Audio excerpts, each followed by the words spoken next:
Ito na yung last day na makakasama ko si Ravi. Aking 2014 na Toyota RAV4. Papunta ng work.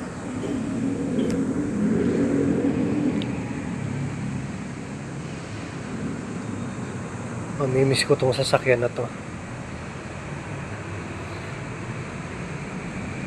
Medyo marami-rami rin kaming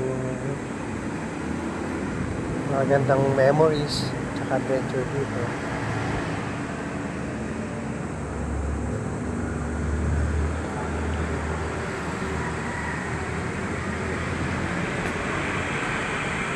Napaka-practical niya actually.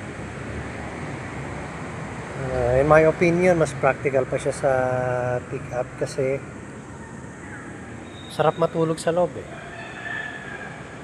Pwede mo siya actually gawin na parang mobile home kung mag-isa ka lang.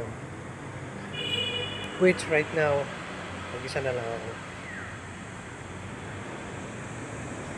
Pero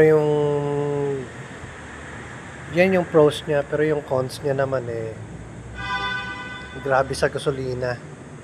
As in, you're looking at 5 to 6 kilometers per liter na consumption sa city driving. Swerte na kumabot ka ng 6. Usually 4.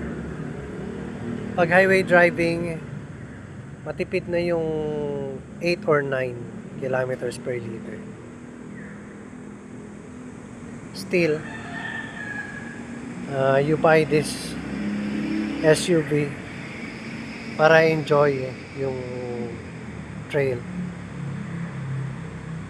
Tsaka off-road ng konti.